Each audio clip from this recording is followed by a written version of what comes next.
Eu acho que eu sempre fui curioso, mas de ciência mesmo que eu fiz, o melhor foi fazer um helicóptero, que lógico, nunca voou. E daí eu me interessei pela eletrônica. Fiz um curso profissionalizante em eletrônica, na época do 2º grau. Mas, como eu queria voltar para Campo Grande, que eu sou daqui da cidade, eu optei em fazer veterinária. Mas desde sempre querendo resolver problemas. E nem tanto seguir regras. E daí por diante foi a mão na roda. Na graduação, eu fiz uma graduação normal até ser convidado por esse professor, que era de parasitologia veterinária. Eu odiava parasitologia, mas ele me ofereceu bolsa. Então aí nós começamos a trabalhar juntos, eu me apaixonei pela ciência, descobertas, né, do desconhecido, e me dediquei de corpo e alma, eu vivia dentro do laboratório. E era uma estação experimental que eu frequentava, lá na Universidade Rural do Rio de Janeiro. Era Estação Experimental WO Nights. E eu passava sábado e domingo, Natal, Carnaval, tudo lá. E eu falava para mim mesmo, um dia eu ainda vou ter uma estação experimental. Bom, acabou que eu fui para a Embrapa e tudo, mas hoje eu tenho uma estação experimental que se chama Estação Experimental Lídia Rojas Pires, que é o nome da minha mãe. E aí me perguntam, por que você pôs esse nome no seu sítio? Eu falo, porque eu quero. Eu sempre quis ter. Mas na graduação da veterinária eu comecei a trabalhar nisso, em experimento, em ajudar o meu orientador. E quando chegou a hora da formatura, ele me convidou para o mestrado. E acabou que eu fiz o mestrado logo após a graduação e fizemos umas descobertas muito boas para a época. Foi assim de bastante divulgação e importância para a veterinária. Aí que você se sente mais importante ainda, né? Tem muito do ego, tem muito da vaidade. E acabou que eu fiz o mestrado, defendi bem. Antes de me formar no mestrado, faltavam alguns meses, abri o concurso para a Embrapa. Foi o primeiro concurso que a Embrapa fez na história da empresa. E eu passei para patologista, sendo mestre em parasitologia. Aí eu me achava. E fui trabalhar com patologia aqui em Campo Grande. Na época nós tínhamos uma doença que matava demais no Brasil. E ninguém sabia o que era. Era conhecido como a síndrome da vaca caída. No Brasil Central, nós perdíamos em torno de 600 mil matrizes por ano. E a Embrapa abriu concurso para completar essa lacuna. Eu entrei. E aí começamos a trabalhar com pesquisa forte, buscando sempre solução. E no fim desse trabalho, depois de 10 anos, eu usei para defender a minha tese de doutorado, que aí já foi em clínica de grandes animais, na Unesp de Botucatu, que eu adoro também. E nós, nessa época, desenvolvemos várias técnicas de diagnóstico que não tinha no Brasil, não tinha no mundo, e também desenvolvemos um medicamento que cura o botulismo, muito pouco conhecido até hoje. Mas o mundo todo compra esse medicamento produzido pela Embrapa no Brasil e cura o botulismo tanto de bovino quanto de cachorro, de caninos. E tem gente que perde os animais até hoje por falta de conhecimento desse medicamento. Nesse meio tempo, para nós controlarmos os animais em experimentação, nós tivemos que desenvolver um processo que fosse mais ágil e confiável. E daí nós partimos aqui na Embrapa, justamente pela minha curiosidade de adolescência, para fazer a identificação eletrônica dos animais por radiofrequência. Mas era laboratorial o negócio, era para nós cuidarmos de um biotério de grandes animais. Só que deu certo. Então, o nosso ministro, na época, fez um acordo e que nós apresentaríamos um programa de rastreamento. Não existia a palavra rastreabilidade. mas o processo de rastreamento da carne bovina no Brasil. Voltou para o Brasil, foi até a Embrapa e me descobriram em Campo Grande, porque nós fazíamos a gerência dos animais em campo com esse sistema, mas era para eu desenvolver medicamento. Era uma gerência de biotério de grandes animais. No começo, nós desenvolvemos um chip. E daí a leitora, e daí o software, e daí o processo. Isso começou a tomar importância, porque o ministro pediu para a Embrapa apresentar um processo de rastreamento para o Sysbov. Todo mundo já ouviu falar do Sysbov, que era para vender brinco e rastrear os animais. Mas a Embrapa fez um sistema que ficou instalado aqui no Mato Grosso do Sul, fez um sistema onde nosso principal alvo era melhorar a produção. O rastreamento era consequência. Então, nós trabalhamos nisso um tempo e acabamos saindo do Sysbov por conta de que a Embrapa tinha desenvolvido, precisava que alguma empresa privada assumisse aquilo, porque a Embrapa ela desenvolve, ela não emite nota fiscal para nada.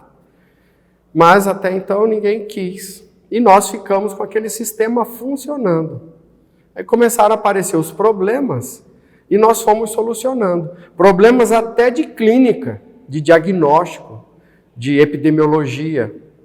E o que fez alavancar o sistema de gerência eletrônica dos animais, que na época, primeiro era chamado de zootecnia de precisão, mas como nós começamos a enxertar no sistema também a clínica veterinária, então nós passamos a chamar de pecuária de precisão.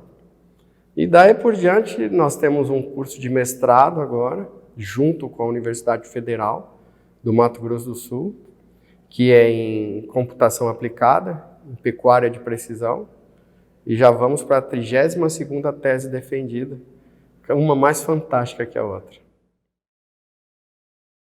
A pesquisa ela é aplicada. Então, nós usamos tudo que está disponível hoje de eletrônica e nós tentamos colocar na pecuária, bovinocultura. O que é isso? Por exemplo, eu precisava medir a temperatura do corpo do animal usando um sistema que gerasse a própria energia e que, instalado em determinada posição do corpo do animal, fosse qualquer uma, me desse a referência da temperatura do reto do animal. Eu tinha diferentes equipamentos que nunca tinham sido ligados. E nem havia correlação de códigos-fontes que permitisse fazer aquela interação. Mas por que eu quero saber a temperatura do corpo do animal, do reto do animal, usando um chip colocado no umbigo do animal? Então, por ser aplicada, a gente adapta tudo isso, desenvolve, é verdade, a gente desenvolve muitas pontes, muitas ligações. Mesmo assim, o mestrado é profissionalizante. Então, o aluno tem que entregar, no trabalho de conclusão de curso dele, um produto para ir para o mercado. Então, é desenvolvimento, mas é aplicado. Não é básico, como a gente chama. Porque hoje, sem um sistema de gerência, com pesagem dos animais, eles entram no confinamento. Estou falando um exemplo. Come a melhor comida da propriedade, melhor assistência de capatazes e peões da propriedade, as instalações mais caras, né? E ele tem que dar retorno. Então, se eu ponho a balança na entrada do bebedouro do confinamento, com 10 dias, 15 dias de confinamento, eu já tiro aqueles que vão me dar prejuízo com certeza. Isso pode acontecer também com a gestação, que eu dei o exemplo da vaca que aborta. Tem propriedade que tem uma porcentagem absurda de aborto, por conta de vários motivos, até nutricionais. Problemas nutricionais podem causar aborto. Mas se eu sei que a vaca não vai ficar todos os 9 meses e o produtor esperando que ela produza um feto, um bezerro no final desse período, sendo que lá no 4º mês ela abortou. Isso me dá lucro. Só que para eu ter esse cuidado, eu tenho que mudar o meu comportamento. Então não adianta eu instalar tudo lá e esperar que ele funcione sozinho. O meu comportamento é saber quais são as vacas que estão lá, cuidar para ver a que abortou para eu correr lá para tirar. Eu tenho que correr lá para tirar. No confinamento, os animais que não estão dando o ganho de peso diário que eu preciso, que é o necessário para pagar o custo da ração, eu tenho que correr lá para tirar. Só que eu preciso saber o ganho de peso que eu preciso para pagar o custo da ração. Isso é um conhecimento que eu preciso ter para usar uma ferramenta dessa. Eu comprar uma calculadora científica daquela caríssima para fazer mais e menos. Então, nesse momento, as pessoas se preocupam com o custo. Eu tenho certeza absoluta e não tenho a menor preocupação em dizer que o lucro é garantido, se eu usar bem. Todo peão hoje tem um celular no bolso. E nós estamos adaptando todo o sistema para que ele seja mobile, aplicativos. E as decisões simples que serão apoiadas pelo sistema de um banco de dados com informações das nuvens de tempo, temperatura, umidade do ar, isso tudo nós já temos funcionando. E que me fazem tomar uma decisão sobre a mudança de pastagem, por exemplo. A mudança do piquete. Isso o peão precisa saber conversar com o capataz. E o capataz precisa saber mandar, olhando um aplicativo, uma informação.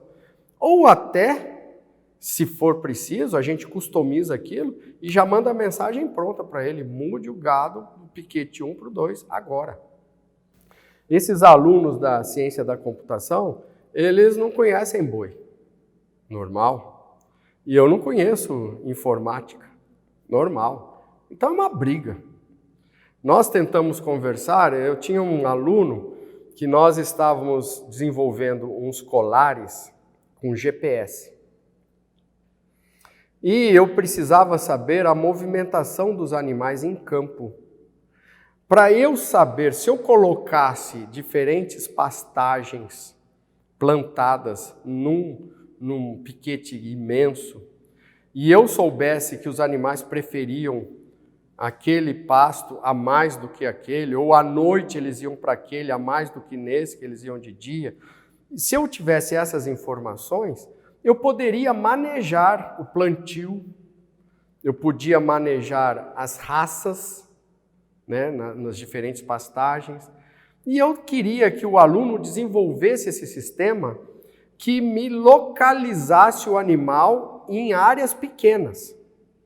E era difícil naquela época, porque as informações de GPS era complicado. Não foi agora que a gente tem GPS para todo celular. Não, não tinha.